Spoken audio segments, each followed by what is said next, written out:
So let's make a start.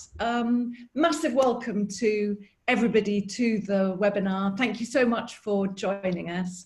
My name's Jane Lewis. I'm one of the directors at the Centre for Evidence and Implementation based here in London, as I hope you'll clock from my background. And it's my absolute pleasure to be hosting this webinar today.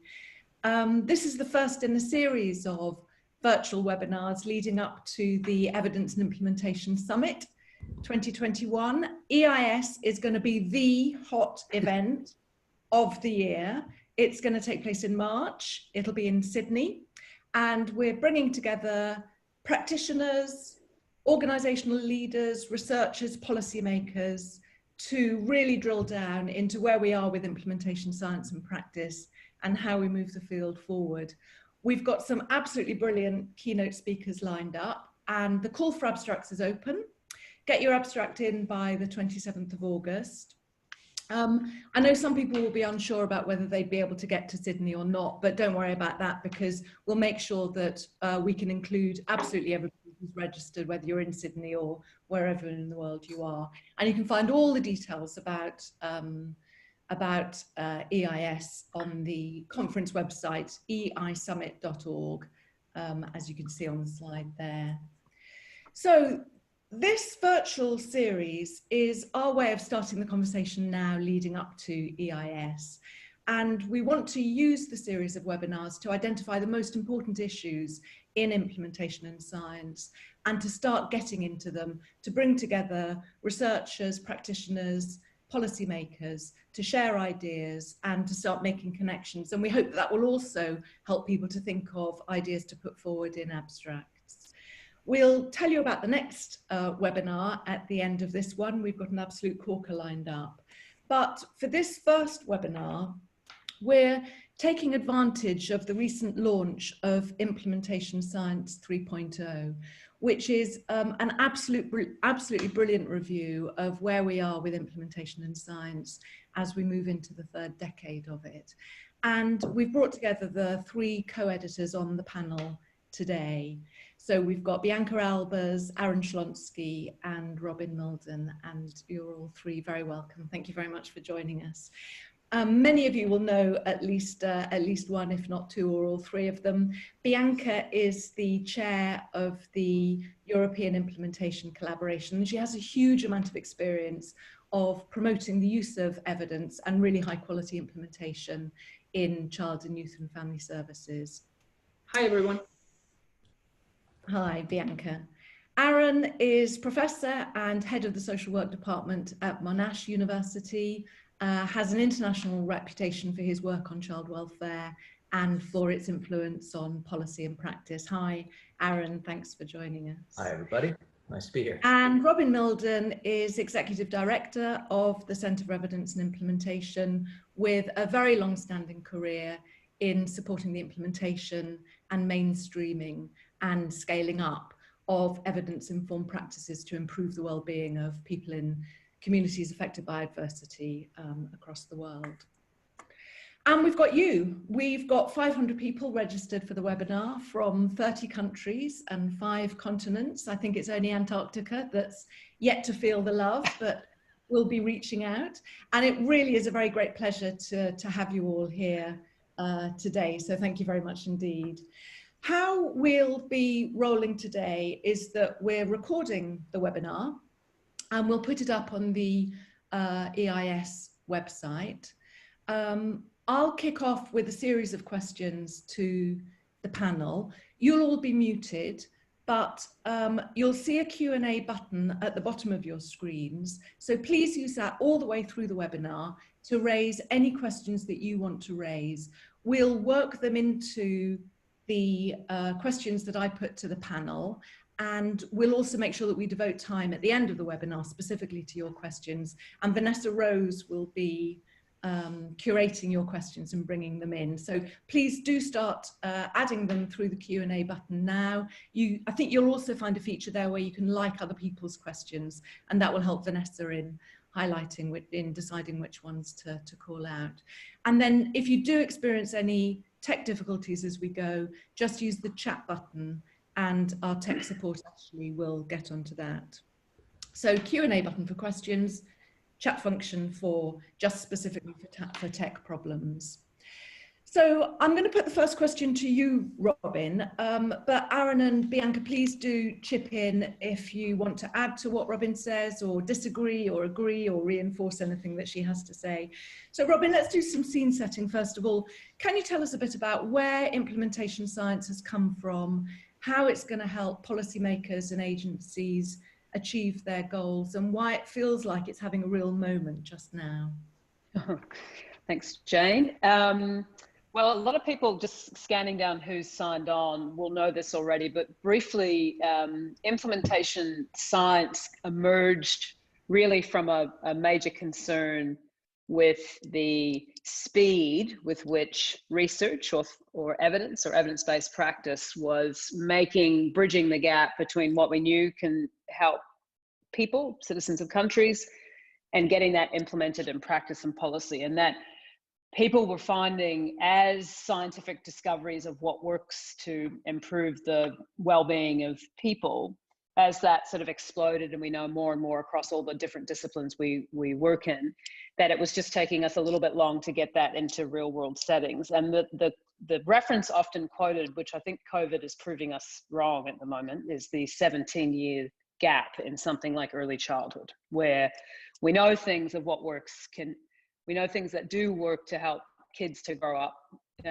being as healthy and happy as they can. And it was just taking us up to about 15 to 17 years to translate that to their benefit, which if you think about in early childhood terms, that's 3 generations of kids that would be missing out on that. So it emerged really in health first, and then other sort of social sciences and social sectors have followed suit. There is an enormous amount of benefits that policy and practice can take from implementation science. And what we know, the cool thing about implementation science is it's a science.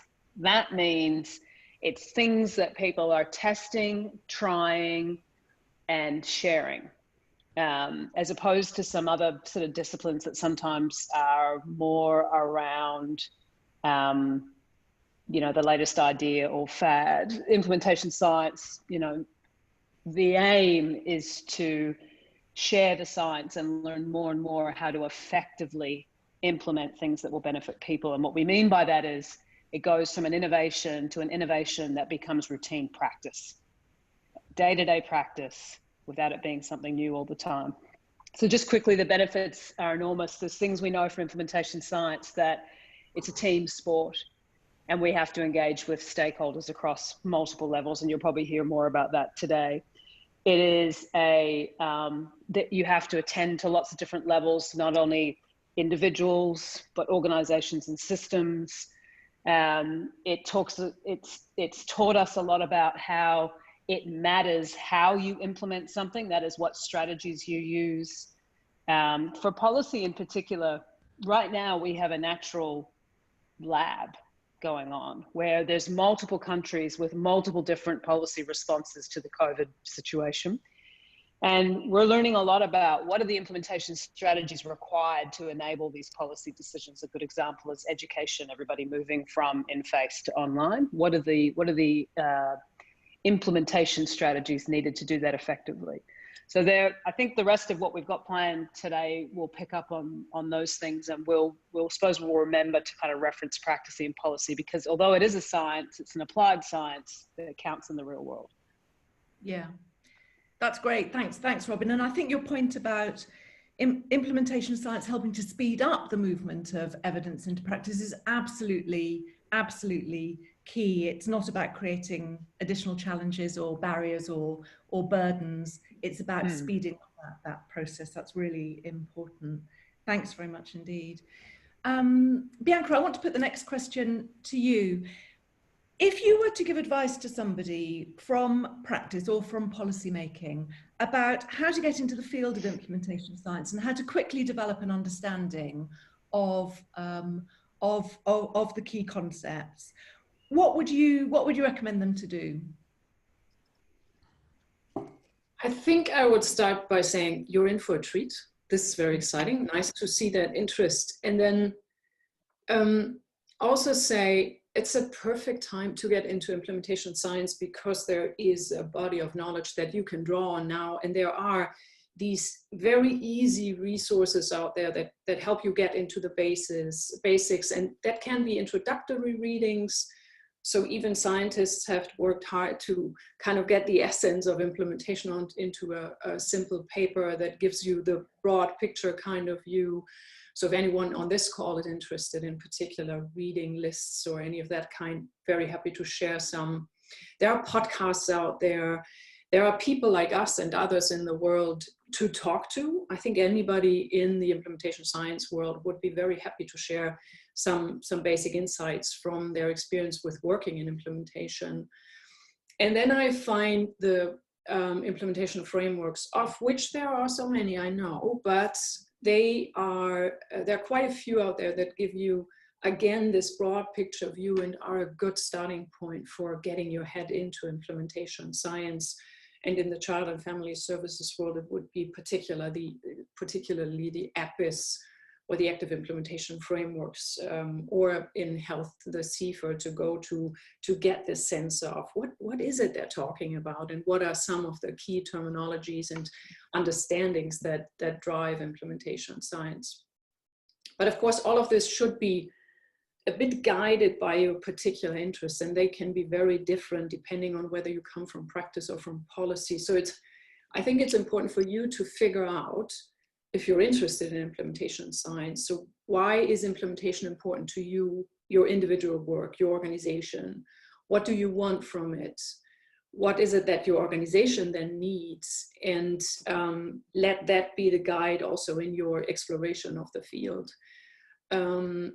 You might want to invite somebody with expertise in implementation science to bring you up to speed. I think especially policy developers may depend more on that than on reading themselves.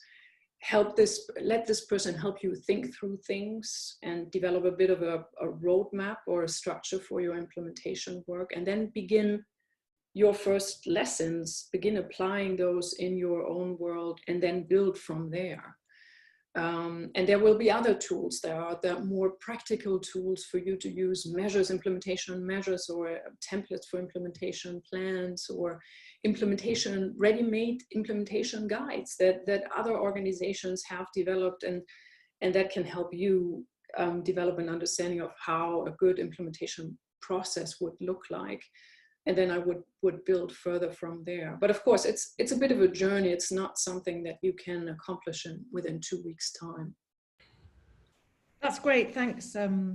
Thanks, Bianca, very much. Anything, Robyn or Aaron, that either of you would like to add to that? Just to build on a notion of trying it, I think in terms of evidence-based practice and teaching it, similarly, trying it on a small thing or with one client in one way, without worrying about doing it everywhere is I think the way to go. And a bit of kind of knowing methods enough to either use them or get others to use them well. For me, that often is a stumbling block, where there's a kind of a bunch of stuff you'd have to almost know before getting to something. And one of those is just having a general understanding of, well, how are we measuring things? How are we testing things? And without that, it's for me, it's a bit difficult to get to really critically thinking about how things are unfolding. It's not the only thing. You could know methods really well and be really not so great at implementation. But I think it's one of the core things for me. That's great, thank you. And we'll come on to look at methods a bit more in a moment.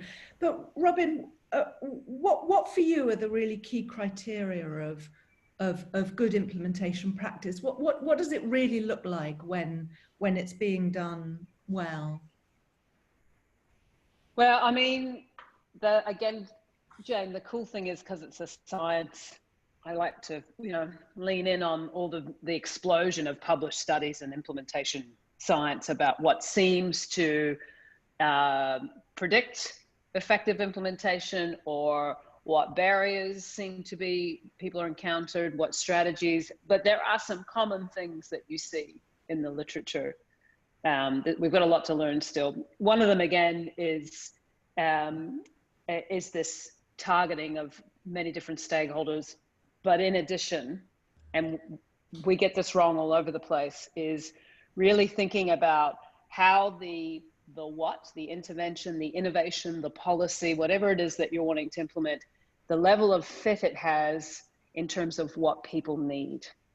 So sometimes we think we kind of have the solution and we just need to get it to the population. And implementation science, the research is pretty clear that unless it does fit the need that people have in some way, you're either going to implement something that they don't need in the first place. And if you implement it really well, it means you're really not going to find much of an effect because it wasn't going to solve the problem in the first place. So that's a pretty steady finding in implementation and would indicate some level of high quality implementation practice. That is drawing on implementation science to inform your implementation practice. That is what you're doing when you're moving an innovation from a sort of an idea into the real world and improving on it. There's one. There's another few common things such as implementation does really matter. And it's the bit we sort of take for granted. So the studies are also pretty clear. If you use just one or two implementation strategies, you're not going to have a really large effect. There is a long history of research, for example, showing that training alone doesn't work very well for humans and that we have to add some other strategies. Now, in saying that, some of the implementation science also sometimes implies we have to load an enormous amount of strategies on. And that really hasn't been shown to be true. So it's this kind of using this iterative way to go, what's the least amount we can put in from an implementation strategy point of view to get the outcome? And context really matters. So the third thing is, no matter what, context is king. There always will need to be some consideration of context. People are different, places are different. And that's also showing in, again, the explosion of implementation research is that the consideration of context, whether it be organizational, systems, political, is important when you're trying to think about how to, again, get something into implementation and practice or policy and make it routine. Then, of course, there's thinking about it in stages, which all the frameworks talk about are pretty consistent.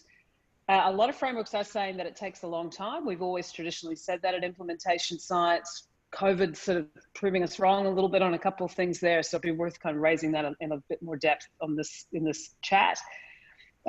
Preparation is crucial. There's this emerging science around readiness for implementation. We have a lot of colleagues that work in the area. So you can almost kind of take the chunks of what science is saying to inform our practice. But again, we have a long way to go. Bianca might want to add a couple of things. Yeah. Not a couple of things, but I think it's implicitly in what you're saying, but I find it worth repeating again and again.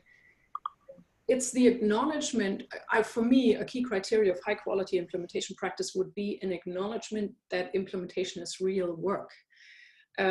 Because people often buy into the frameworks and into the basic thinking of implementation science.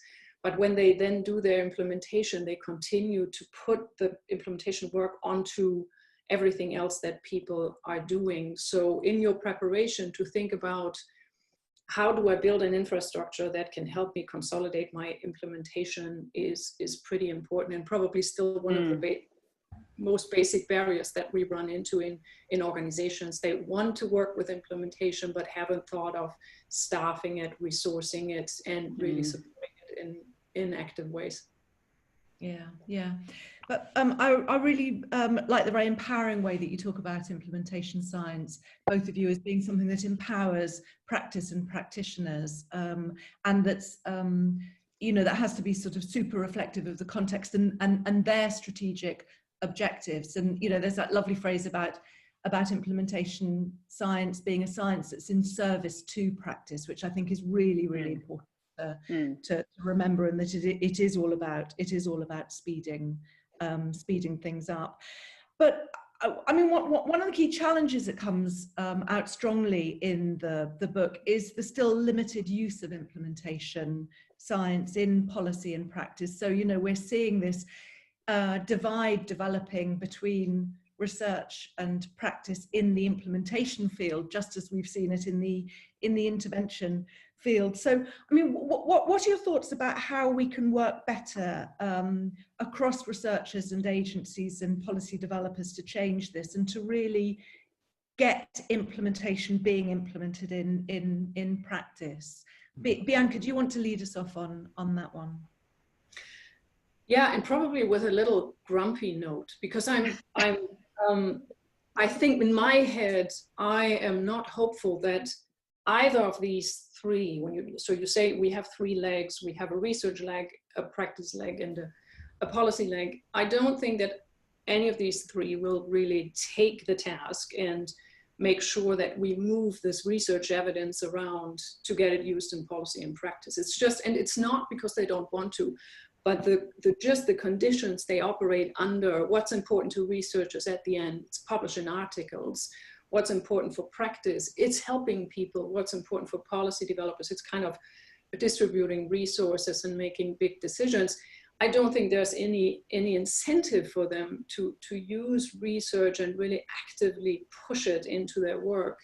And that's why I tend to believe that brokerage, so really working with roles, organizations that can fill the space between these three legs and be the transmitter, is pretty important. And they then have a bit of a monumental task because they need to make sure that they are relevant. So when they work with one of these systems, they kind of need to make sure that the systems understand why it's important that evidence gets into whatever it is, practice or policy.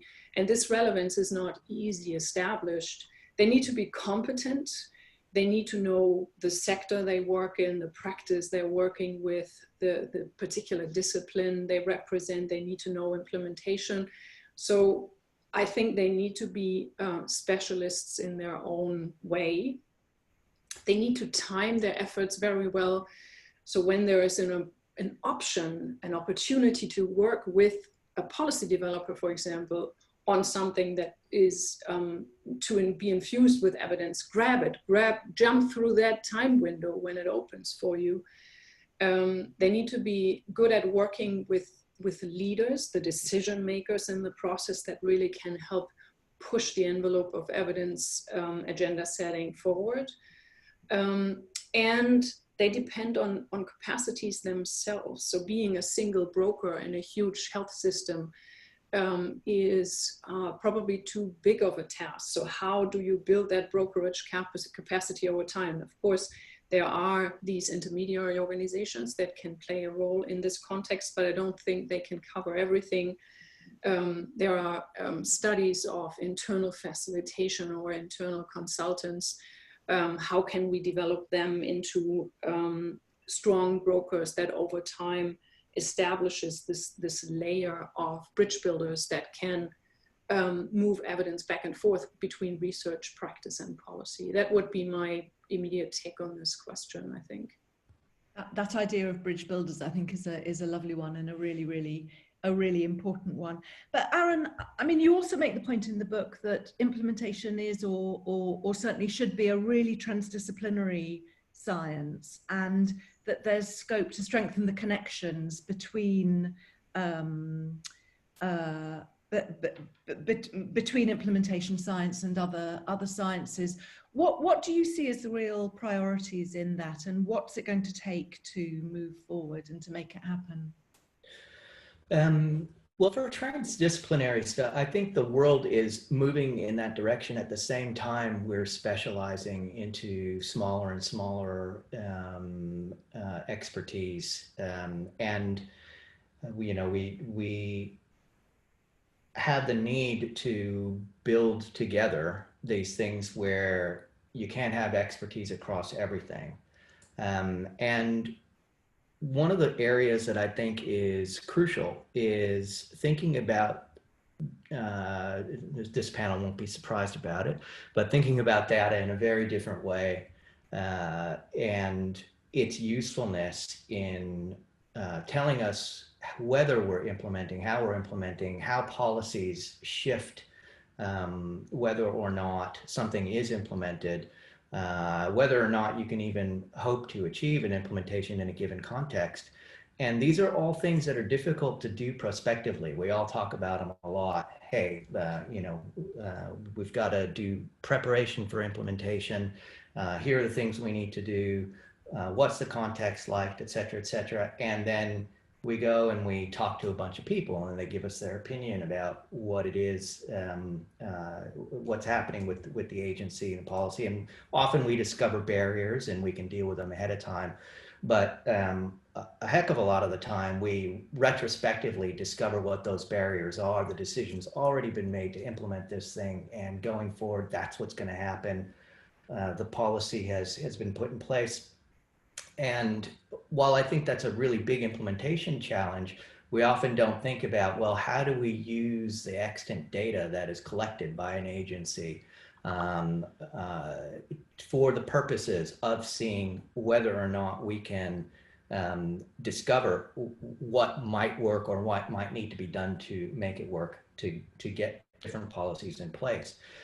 So to that end, there's a lot that computer science IT can do for us in terms of taking a whole gob of data and using machine learning, natural language processing, et cetera, even for qualitative data that are in there, to have us get a sense of the noise around each of the key decision points that an agency has to make with, let's say, clients, or health professionals have to make with patients, or what have you. And not relying on 3 focus groups with 4 people who always show up at the last, at every focus group, and figuring out that, okay, this is what we need to do. These are the barriers we're going to have. But that's complicated, and getting those type of data requires huge partnerships across IT, statistics, and even linguistics, to try to figure out whether or not we can use these data.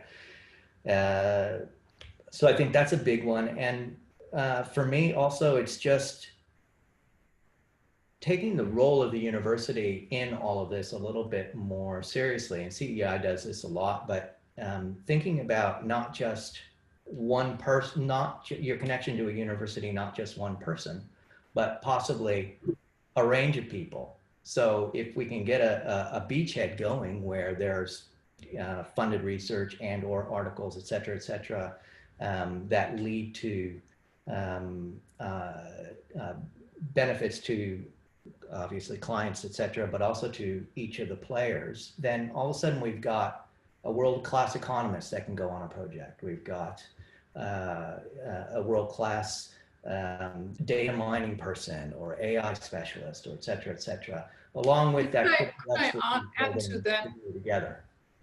Could I add to that, Aaron? Because especially the current situation, I think in order to understand what works in implementation, what not in relation to COVID-19, how do you want to understand that entire scenario without involving anthropologists, economists, political scientists? So for me, that is just such a classic example that we can't continue working in these monodisciplinary kind of settings, but really need to continuously build broader research teams, and for that sake also broader implementation practice teams, where different types of expertise is brought to the table and really integrated into the approach you're taking. And as you say, that now is absolutely the moment for that. So let's look at COVID and implementation science a bit now. So Bianca, since you've got the mic, how is implementation going to help the world to deal with COVID-19, and what's COVID-19 teaching us about implementation science? All right, so this is a big one, and I by no means am a COVID expert, but just coming to this from an implementation science perspective, I would think there are kind of 2 scenarios. We have something to bring to COVID, the pandemic, But as Robyn highlighted in the beginning of this call, COVID teaches us a lot at the same time. So let me talk briefly about these two scenarios. So for scenario one, we bring something to COVID and teach the COVID people something. I think we need an implementation science approach now more than ever. It's a pandemic, it's here to stay. We need to expect new waves, and societies across the globe need to be ready for continuously turning on different kinds of knobs. And these knobs are the evidence-based interventions or research-supported interventions that we all are so familiar with by now. So social distancing, hand washing, testing, contact tracing, isolation, quarantine. And what implementation science has to bring, and together with behavioral science, improvement science, is help to understand how to turn these knobs, how to develop implementation strategies that can help to implement these interventions, and be it through policy development, education of the public, selection of particular technologies. There are so many ways to do it. So implementation tells something about what types of strategies are out there, and help people start thinking about the doing of implementing these interventions. The implementation science brings insights on what to be aware of when you're doing your implementation. We've talked about readiness on this call, and we know South Korea, with their previous experience with pandemics or epidemics, was in a much better position than the UK, where no such experience was present. So that says something about the readiness of an entire nation. But readiness is also helpful to figure out what is needed if I want to do active social distancing and maintain it in our local community. How does my kindergarten look like if I want to enable social distancing? I think that's where implementation science has something to offer, to think through difficult problems. In similar ways, we know something about how culture influences implementation processes. What is possible in South Korea, something like a contract tracing app, is, I wouldn't say impossible, but much more tricky to land in the country that I'm living in, Germany, where privacy, data security concerns are much higher on the list of things to think through when you implement a contact tracing app. Implementation science also brings awareness of certain implementation outcomes. What do you want to achieve through your implementation? So at the moment, I think appropriateness of interventions, acceptability of interventions at a society level, social distancing and the like, is very high on the agenda. So maybe you want to work with these implementation outcomes, but at the same time, feasibility, how easy is it to implement a particular intervention, or the costs is equally important to consider. So these are the things that implementation science helps to think about in the current context. That's great. And again, you really emphasize, Robyn did right at the beginning, the importance of really richly understanding the social context that you're operating in. And Robyn, I mean, one of the things that COVID-19 has done has been to really shine a spotlight on the structural inequality that exists in many or all of our societies. So can we talk a bit about how implementation science can actually help us to deal with inequality? What does implementation science bring in terms of how it approaches equity and the promise that it holds there? I was petrified you were going to ask me this, because I'm not sure it's going to in its current form, because it's very reliant on the resources of a country, right? So, because I was having a little think about it, and there's a question in the chat I actually want to bring up. So I have the chat screen up here, and there's an awesome point somebody's made I just want to address. Because all people deserve to get what they need, you know, whether it was in COVID or whether it wasn't. And therefore, again, to kind of bridge that gap, we're thinking about what needs to happen to have some behavior change and maintain that and sustain it, to get the infrastructure in place to get, you know, masks out, to and where you see implementation possibly working quite well, there's not a lot of commentary going on. There's a little bit of concern around, you know, lower resource countries and their ability to get implementation infrastructure and to put some of these public health measures in place, but we haven't really studied it. And there's some amazing work by colleagues in the US that have shown with kind of light touch implementation strategies, we can help interventions that are effective in supporting people's trauma after torture. That can get implemented in place sustainably in a low resource setting, but we haven't paid enough attention to it. And you know, is it possibly the situation that we're creating inequality in the implementation of these public health initiatives because it's based on the infrastructure of the country you just happen to live in, a country's ability to survive? So Australia, where we're sitting right now, I mean, you can't get in and out.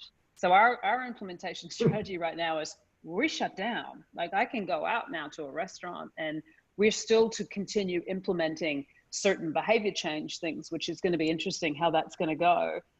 But in the end, the leadership and the financial infrastructure to maintain our economy at some level in a shutdown is quite unique to a country that traditionally has been quite well off. So I worry a little bit that implementation science hasn't, other than the work of people like Shannon Dorsey in the US, and it hasn't kind of helped bridge the gap of that everybody deserves to get the things that they need to help them. And how do we do that in various countries that aren't necessarily, you know, well-resourced European countries, or even the UK to a certain extent, Jane. So, but there's somebody's put a question up. I just want to, because it's a cracker, and it, like, all your questions are amazing, by the way, everyone. All of you, you're amazing.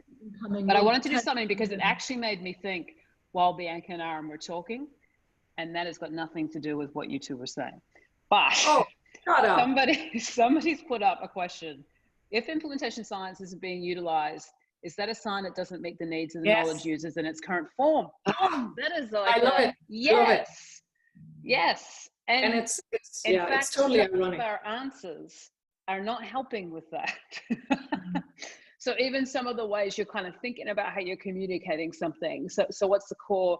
So I would 100%, most people that we're trying to influence to consider implementation science and policy and practice implementations, to consider investing in implementation science that is probably invest in more than traditionally what is just training.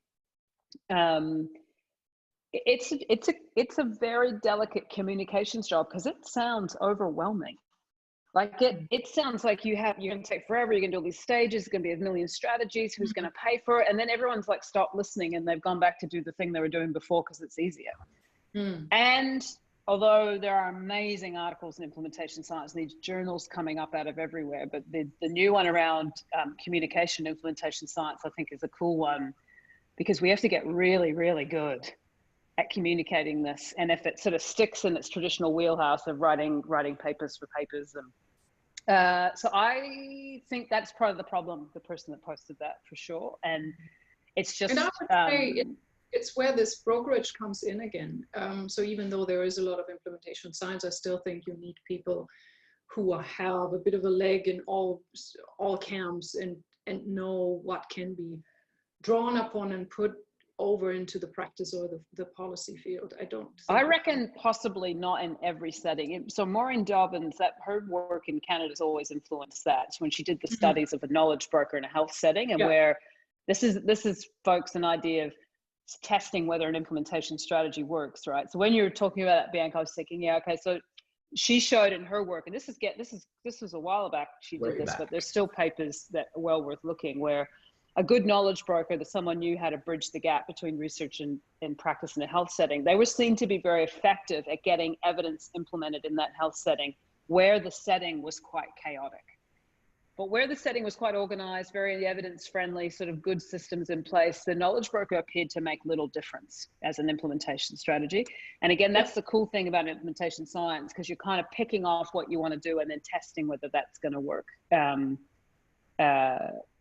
Because it may be an unnecessary resource, although it might go back to the equity question that, Jane, you asked me, where maybe that's a way to improve equity, where you're putting your knowledge broking resource that Bianca was suggesting into certain settings, which goes back to context is king. Yeah.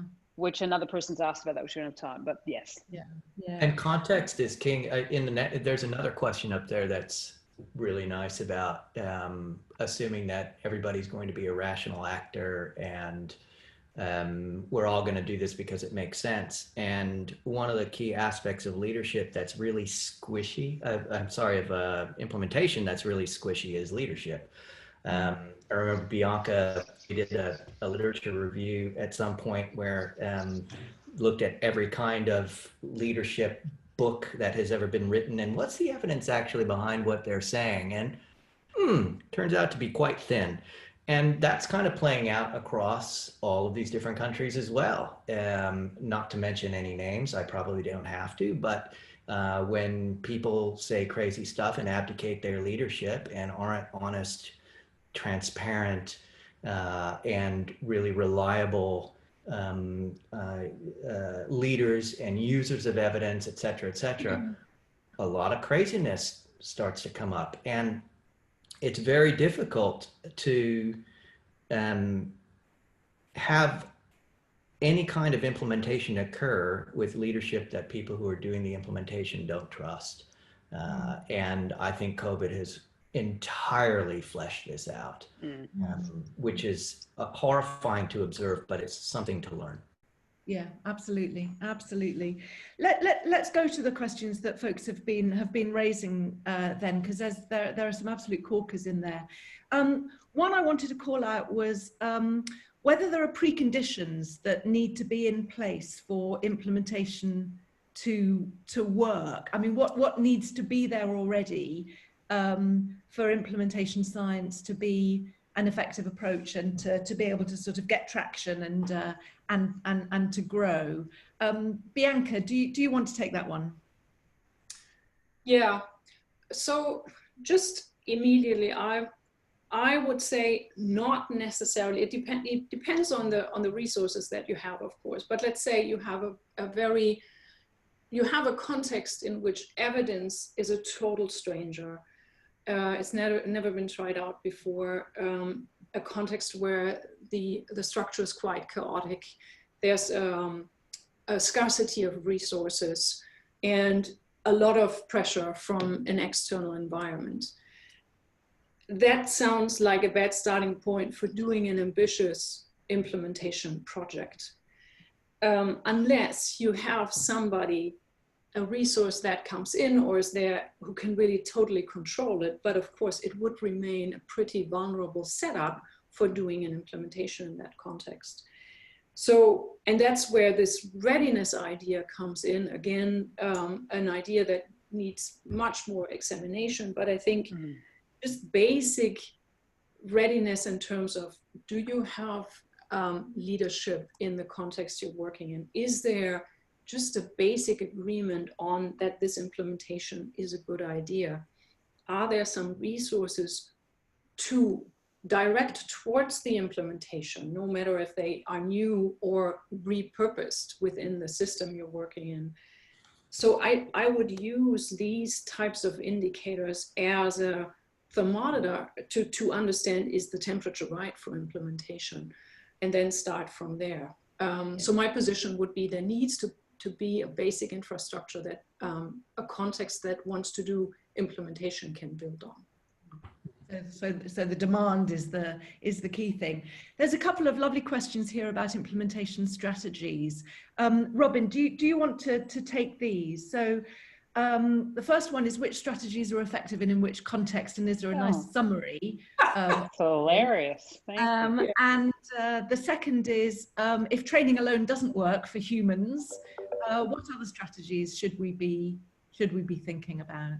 I mean, the first question, the second question is easier than the first, and that is, there's a lot of really good literature, and good colleagues of ours have been writing about this for a while, that talks about kind of training plus strategies. So it might be, I mean, the famous quote everybody used for a long time was studies from the 1980s in education showing how effective adding some in-classroom coaching for teachers after some training to help them implement the new teaching strategies they're going to use, how effective that was in improving the fidelity of their implementation.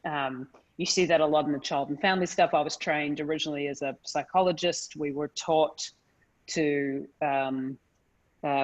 training and coaching was an automatic way that we were taught to implement things. So there's other strategies like the use of data. So, and again, it's a bit dependent on the context, but often we would say you're going to need a training plus strategy, and some of that's going to be helping people use the strategies in place. And technology will help us with that. You know, it's been pretty amazing also how people have been able to do that, continue to do that without everything having to be face to face. The first part of that, there's no. There, I wish, so again, a good colleague of all of ours who's getting famous because he did one of the hardest PhDs that you could ever do, where someone made a map, every single implementation strategy ever written about, then made him come up with some consensus about what it was going to be called, and then a consensus on the definition. Oh my gosh, poor guy, Byron Powell, apologies. And so there's been some sort of movement, particularly coming out of the US, that is kind of affecting other countries to kind of be a little bit more consistent with what we call these implementation strategies and what they are, and then start to test them. But I mean, again, colleagues that have been doing implementation work in low resource setting have seen the same findings, where there needs to be a training plus. Obviously, there needs to be some resource, there needs to be some data. But no, we are a long way off being able to answer that. And whether or not we'll ever be able to answer it like this works here for these people, this works here, because it's so dependent on what you're trying to implement. Is it a policy, is it a practice? It's so dependent on, there's not sometimes a lot of evidence for what the problems we're trying to solve, particularly in the sort of work we do at CEI. The evidence base is not as strong as we'd like it. So we are needing to draw on implementation science to do some best bets and some rapid kind of evaluation to see how quickly. But I mean, it's a good area to get into, and it really lends itself to very nice, quick, rapid evaluation methods to kind of try and test. Yeah.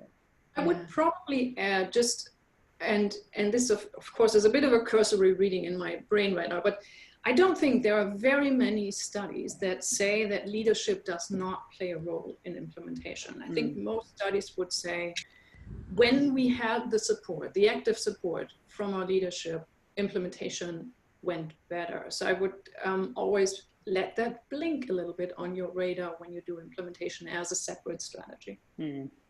Yeah, I think it comes across really strongly in the chapter in the book on implementation strategies as well, that point about the need for them to fit really, really well with the context. And of course, the people who know the context best are the people who are in the context. And it's a point that comes out strongly in the chapter, that co-design of implementation strategies, really working with the people who are living and breathing in the context where you're going to be implementing, is absolutely essential to sort of work out what sorts of strategies might be needed and might not. For me, this is an area where we need to do far more research, where we're actively comparing the effect of different types of implementation strategies at addressing the same implementation challenge, or we're looking at varying the dosage or the sequencing or the combination, and really trying to understand, as one of you, I think Robyn said earlier, what's the minimum amount of implementation support that needs to be provided? How can we design implementation strategies that really fit for a real world context and that are doable at scale, rather than a kind of kitchen sink, let's chuck absolutely everything in type approach. We've got time for a couple more questions. Aaron, there have been several questions here about the connection between research translation and implementation science, and the fact that the terms are sometimes used interchangeably, and there's quite a lot of crossover between them. Can you just shed a bit of light on those definitional issues? Well, yeah, the other two folks here are going to have to help me on this one, but there's a lot of overlap between these terms and the term knowledge mobilization as well. So implementation science from implementation from the kind of way back here is not just about taking evidence and translating it into something you could do. I would see implementation as a broader piece that encompasses that, but also says, and let me help you do that.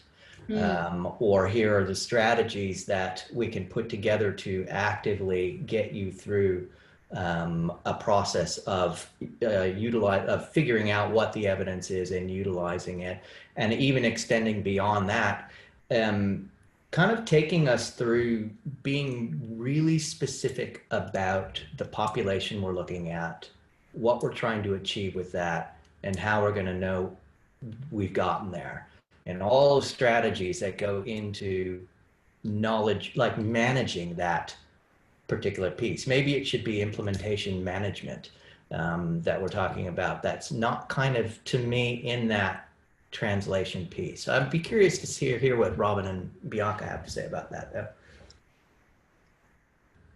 I mean, my only comment, I just think we've made things difficult again with terms. There's a comment here also I spotted around operational research, and then bang, implementation science showed up. And yeah, I only just recently discovered what operational research was, the person that's posted that. I'd never heard of it till a little while ago. So to me, operational research kind of, but they're related, you know, if you put the two against each other.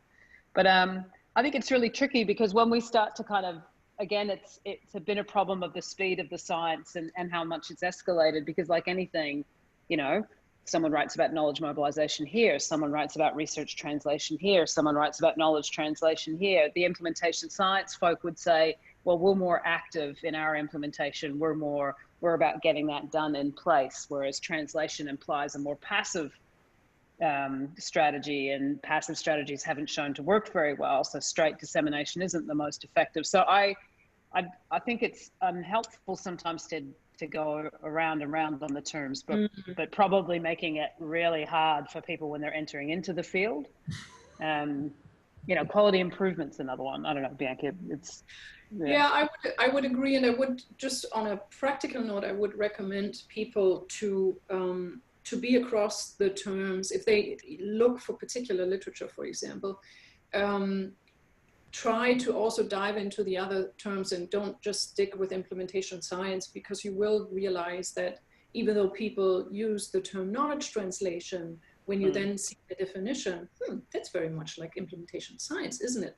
And you can, I think it's also an expression of, there are some silos within the field around particular research groups that at some point of time bought into the knowledge translation term, and then they kind of stuck with it for a long time and work in their silo, and we're over here, we're working in our own silo.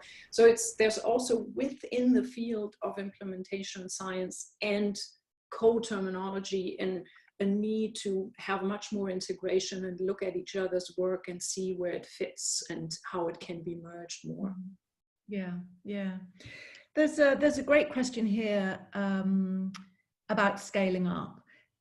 Scaling up is the bit of implementation science and practice that I love the most, because it always seems to me to be where the real world context is absolutely there. You know, we're outside the framing of research context. This is really where the rubber hits the road.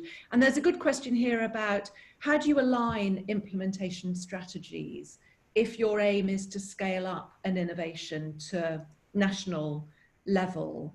What are the key considerations and things that you need to think about, Robyn, when you're looking at scaling up an innovation? Be good to see a couple of really good studies of scaling up working. That would be phenomenal for the science. So, you know, shout out to anybody who wants to tackle that. We've been trying for a while in Australia, but it's complicated with our various levels of government. I mean, the one quick comment I'd say, I'm just aware of the time, is this is multi-level. So you're going to be, when you're talking about scaling, you're talking about, you know, whether you're going out, that is kind of wider, or up to more levels of people, but you're talking about going dealing with individuals, humans. You're also talking about dealing with some sort of organization, likely, or some sort of community. It could be, so it doesn't need to be kind of institutions in that way. It can be a community. If you think of the place-based work in Australia, some sort of community. And then you're also going to be talking about the system, which has politics, which has current funding trends, which has leadership. You'll need to think, I think one of the things that we need to think about is the strategies for each of those kind of nested levels, if you like, of a system will need different strategies. So it's kind of trying to think about, you know, so what would be the strategies for the individual kind of change we need to do? They're nested in a context of a community or an organization. So what would be the things that we need to, or we can kind of influence to achieve implementation? And then what are the politics? And we often don't do that. So we often, again, we focus very much on the individuals that have to do something different and do very little in terms of the cascade around and behind them about what needs to change. And in Australia, again, we've got example after example after example of particularly the system deciding to do something else, which just unravels any implementation effort pretty quickly. And then we're on to the next thing. So, you know, as I say, a lot of times what would be innovative is sticking with something for long enough to see if it works, to learn how to make it work, and to make it sustainable. That would be like an amazing outcome. That would also be super fun. And so would not sticking with things that don't appear to work. Yeah, that would also be innovative. What about that? That would definitely free up a bit of time and headspace. There's a lovely question here, Robyn. Can I just flag it really quickly, just for a really, really short answer before we move to close? That papers often talk about the need for full implementation. And this person's wondering whether that becomes an unachievable goal, and we need to think about some other kind of goal when it comes to scaling up in real world context. Do we need to be more flexible? Do we need to think in a more real world way about what we mean by implementation? Does it have to be full 100% implementation? Yeah, I think I agree with the person that I don't think it's ever really going to be possible. And it depends what they mean by full implementation. Does it mean like every single person you intend to benefit gets it? Well, I doubt that's going to happen. That hasn't happened ever. Does it mean, you know, even think of vaccination in Australia, which has a pretty good rate. We're only around mid to high 90s, I think. Does it mean 100% of the systems that need to do it? So does it mean that kind of classic everyone's implementing the same way? So it depends, but I don't think there's I don't think anyone would expect full. And I mean, they could talk about, I don't know, Bianca or Aaron, if you've got something to add, but I just don't see it's realistic. Yeah, I think some people have tried to define full implementation by saying, okay, if you have 60% of the people who potentially could use or receive an intervention, then you have reached that goal. And in that sense, it's also very kind of policy dependent kind of criteria. And I haven't been part of many systems who have reached even, I don't know, mid-level implementation. Although in health there would be, like vaccinations, you know, there's good examples of that getting at close to full in a lot of countries. So it can happen. It's just, yeah, that's a really good pragmatic note, I think, for us to end on. Let's be realistic. So I wanted to interrupt one second and just make sure that we thank our contributors to the book. The book is only as good as its contributors, really. All those people that wrote those chapters. Yeah. my two colleagues here who did an amazing job. So I just really want to throw that out there, and I didn't mean to interrupt our closing there, but thought that would be important. No, that's really important. It's an absolute rip-roaring good read.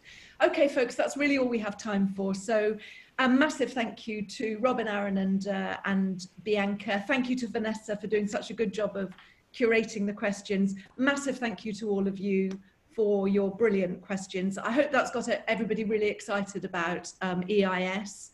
Go to the website, submit your abstracts. You'll see all the information about the themes and the funky formats that we'll be working to there. And then just very quickly, finally, to flag our next webinar on the 17th of June, we're delighted to have Jeffrey Curran in conversation, looking at how we can speed up getting implementation into practice, getting evidence into practice, and the kinds of designs that we need to do that. He's an absolutely brilliant speaker about research design. For those of you that know him, we call him Mr. Hybrid Design, so that'll give you all that flavour. Yeah. And he will make it very, very practical and very I'm going to interview him to make it practical. I'm not leaving that guy alone to present, so I can guarantee to you it will be something to watch. So sign up now, register now on the eisummit.org website. So that's all we have time for. We'll put the recording of this webinar up there as well. See you on June the 17th with Jeffrey Curran, and see you in Sydney over the ether or there in the real world in March 2021. Massive thank you to everybody. Thank you. Thank you. Great question. Thanks.